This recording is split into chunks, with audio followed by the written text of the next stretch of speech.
Behind Closed Doors, Chapter 1. The biggest lie we believe about love. Have you ever looked at a couple on social media and thought, wow, they have the perfect marriage? Maybe you have seen them laughing together at church, holding hands while walking through the mall, smiling in family photos. Their life seems effortless. Their love looks unbreakable. But what if I told you that some of the brightest smiles hide the deepest pain? Welcome to Behind Closed Doors, a journey into marriage, relationships, family, and the everyday moments that quietly shape our lives. This isn't a story about perfect people.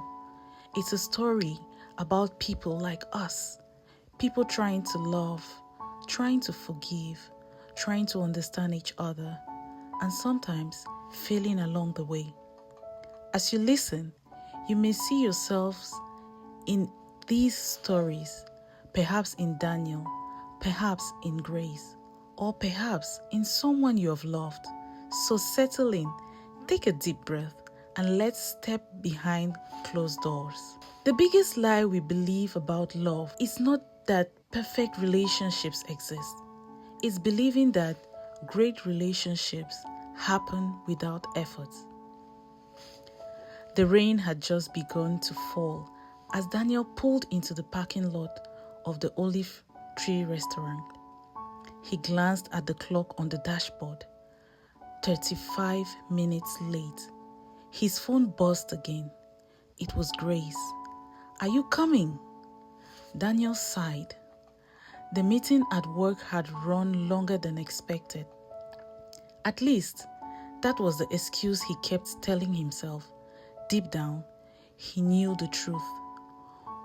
Work had slowly become more than a responsibility.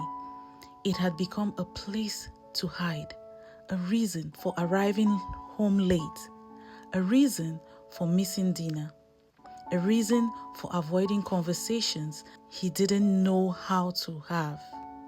Daniel switched off the engine and stared through the restaurant window. Inside, Grace sat with friends celebrating a wedding anniversary. She was smiling.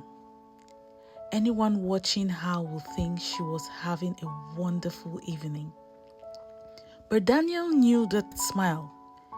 It was a smile she wore whenever she didn't want anyone to know she was disappointed. He took a deep breath and walked inside.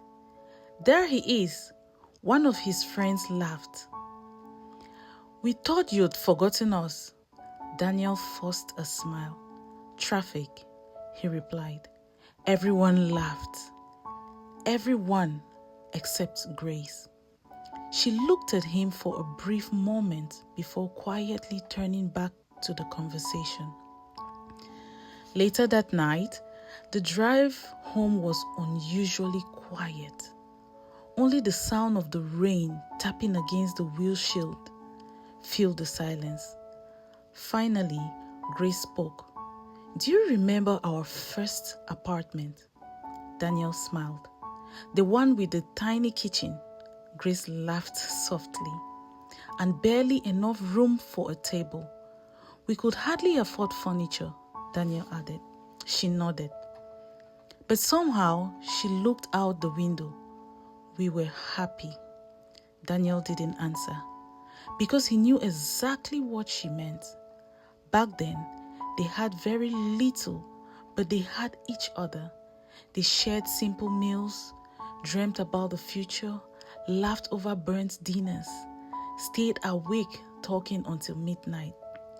Now, they have a beautiful home, successful careers, financial security, almost everything they had once dreamt about, yet somehow they have less of each other than ever before.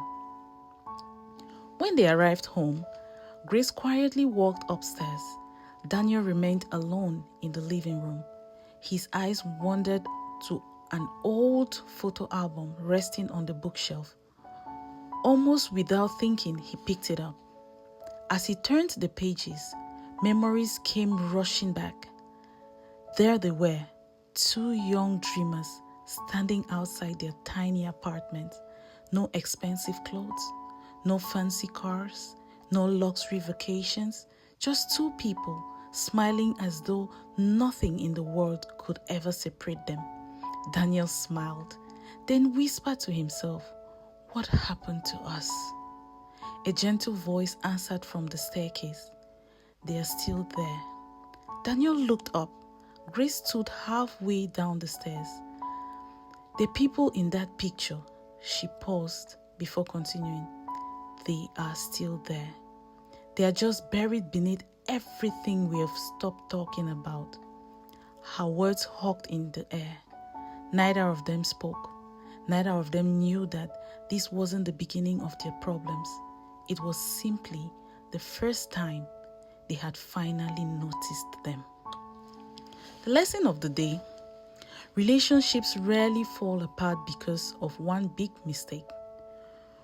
More often, they slowly drift apart through the little things we stop doing, the conversations we postpone, the appreciation we forget to express, the hugs that become less frequent, the moments we assume will always be there. Love doesn't disappear overnight. It quietly fades when it is no longer nurtured. That night, Daniel laid awake, staring at the ceiling. One question refused to leave his mind. If love wasn't the problem, then what was? He had no idea that the answer would change not only his marriage, but the way he understood relationships forever. Because the greatest danger to any relationship isn't constant conflict. It's something much quieter, something far more ordinary and far more dangerous. That story begins in chapter 2. If this story touched your heart, remember this: the happiest couples aren't those who never struggle.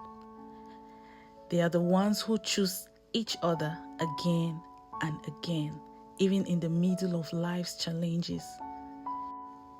Have you ever smiled in photos while quietly carrying pain inside?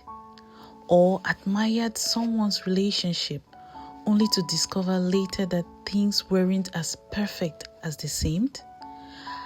If you've ever experienced that, share a heart in the comments. Let's create a space where honest conversations can begin.